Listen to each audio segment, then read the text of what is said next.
Morning, here is the news at 10. First, the highlights. Lagos State motorist residents of effective traffic management amid Dangote Refinery's commencement of operations. United Nations pledges immediate support to flood victims in Borno State. On the foreign scene,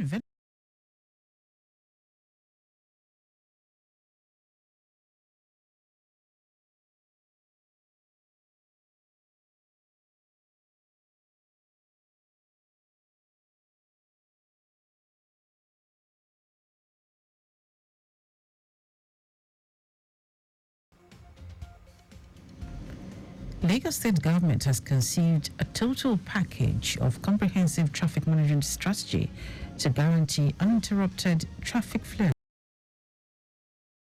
in view of the Dangote Refinery's commencement of operations, distribution and lifting of refined petrol to outlets from Sunday 15th of September. Special Advisor to the Governor on Transportation, Shola Giwa, confirmed that the Lagos State Traffic Management Authority, LASMA, has been fortified with state-of-the-art equipment and trained personnel to be strategically deployed to oversee and regulate traffic flow within the affected areas. Giwa reassured residents and commuters in the Lekki-Ajah vicinity that thorough preparation has been made, urging them to remain calm and confident in the state government's capabilities. According to him, LASMA has mobilized advanced tow trucks and emergency response equipment to promptly address anticipated potential traffic disruptions, while medical ambulance services are also on high alert to ensure rapid response in emergency situations. The special advisor warned the motoring public, particularly commercial bus operators, including minibus drivers, to comply with traffic laws, refraining from picking up or dropping passengers at undesignated bus stops, avoiding driving against traffic, and observe all road signs, including road traffic signals. Safety regulators have charged Nigerians, especially motorists, to collaborate with the government in addressing the safety gaps and correcting anomalies in the society.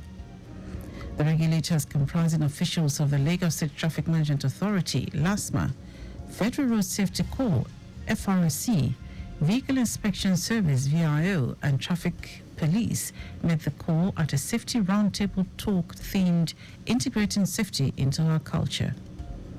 The General Manager of LASMA, Olalekan Bakaroki, said there is a need to form collaboration at different levels, like the government, private organizations, voluntary organizations, and well-meaning individuals and interest groups in order to mutually achieve safe driving and walking on the roads. Bakaroki, who was represented by the Director of Logistics and Engineering, LASMA, Jibril Oshudi, said the traffic management agencies would continue to work together to tackle the myriad of challenges through periodic reviews for constant improvement, with significant differences in promoting safety culture among Nigerians. Well, basically, I think there is need for a very massive public education and enlightenment, which is expected to prompt major awareness from the generality of members of the public as far as road traffic safety is concerned. On his part, the unit commander, Lagos Island Federal Safety Corps, FRSC, Philip Oga, identified the need for people to be enlightened and urged them to always speak up when necessary. Well, the best thing is for us to go into public enlightenment, to address people, to tell people that the importance of safety wherever they are, both at their home, on the road, anywhere they are, to incorporate safety into their lifestyle. The convener, Linus Yimira, popularly called Mr. Danfu, who advised people not to gamble with safety but think safety, described it as a life and death situation. I think I am turning on candles every day while I advocate for safety, and these candles are lights that will turn on more. So I believe, like, with little audiences like what we have today, it will be expanding and the message goes out and people keep talking about safety. So on the long run, I want safety to be a part of the everyday culture in Nigeria. It shouldn't be a thing that sounds alien. It asked all stakeholders to take the safety advocacy a step further to improve the safety situation in Nigeria. Teachers and school administrators in Lagos State have been urged to show more commitment in the discharge of their duties as the new academic session begins. Commissioner for Basic and Secondary Education in Lagos, Jamiu Ali Balogun, made the call while addressing school teachers and students during the school resumption tour. Ali Balogun reminded the teachers that Lagos State has maintained its policy on adequate staff welfare and motivation, exemplified by prompt payment of salaries and other welfare packages. He also called on the teachers to leverage technology to remain relevant and improve themselves through artificial intelligence, AI, and coding, among others. Minister of the Federal Capital Territory, Nyesom Wike, has commended two heads of security agencies for their contributions to improving security in the FCT. The honorees are Assistant Inspector General of Police, Benneth Igwe, and Assistant Director General of the Department of State Services, Adu Muazu. At a dinner held in their honor in Abuja, Wike praised the two officers for their dedication to ensuring the safety of FCT residents. He described Igwe as a relentless officer in combating criminality and expressed gratitude for his continued service. And now to the rest of the stories.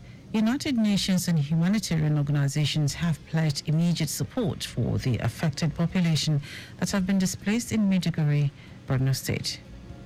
UN resident and humanitarian coordinator in Nigeria, Mohammed Fall, and a high-level delegation of UN agencies, non-governmental organizations, and the Nigerian Red Cross Society visited Maiduguri. Fall stated that he witnessed the devastation and hardship caused by the flooding, including the destruction of homes, businesses, and infrastructure. The team met with affected residents, government officials, and Borno State Governor Babagana Zulum to assess the damage and outline immediate support measures. The Presidential Compressed Natural Gas Initiative, PCNGI, has begun inspection, distribution, and installation of CNG kits to commercial motorists in Ogun State. Speaking at one of the conversion centers in Abeokuta, Director of Vehicle Inspection in the Ministry of Transportation, Oluboyega Adimei, said the main concern is to first inspect vehicles that are fit for conversion. Adimei said any vehicle certified okay for the task would be given a kit for onward conversion. According to him, a total of 60 cylinders comprising 10 units of 75 litres and 50 units of 65 litres cylinder kits would be distributed at the Ogun Public Works Agency, Beloba Center. Adimei said the center would cater for other members of the public in the coming months. Speaking on the safety of CNG, the director noted that the cylinders are molded and not welded, hence the thickness, which assured of its strength and fireproof properties. And now to foreign news. Venezuela has detained 3 United States civilians, 2 Spaniards and a Czech national over an alleged plot to destabilize the South American nation. Venezuelan Minister of Interior, Diosdado Cabello, said the 6 were held on suspicion of planning an attack against President Nicolas Maduro and his government. The arrest comes as tensions have skyrocketed in recent weeks between Venezuela and the US, Spain, and other Western nations over a disputed Venezuelan election held in late July. Maduro, who has been in power since 2013, was declared the winner of the vote, but the country's opposition has said the contest was marred by fraud and that its candidate had defeated the long-time president. The election results spurred massive opposition protests, leaving more than 24 people dead and nearly 200 people injured. And now sport. Nigeria's Junior Tigers lost to Mali in the final of the Women's Under-18 FIBA Afrobasket Championship in Pretoria, South Africa. In Saturday's final, the Malians triumphed over Nigeria by 76-56 to land a second extending ninth continental title. It is the second time Nigeria's Under-18 women's team has finished as runners-up in the competition. Mali led in all the four quarters in the final against Nigeria to emerge champions again. And that is on News at 10. Just before we go, maintain adequate distance from the vehicle ahead of you to avoid collision. You can follow us and like all our various social media platforms: X at Traffic Radio 961, Facebook Lagos Traffic Radio 96.1 FM, Instagram Lagos Traffic Radio 961. Subscribe and watch your news live on YouTube at Traffic Radio 961. You can also visit our website www.trafficradio961.ng. Did you know that the Sanwo-Olu administration constructed watchtowers with alarm bells and perimeter fences in model colleges? Can get more details on the Lagos State Government website. To end the news are the highlights of the major stories.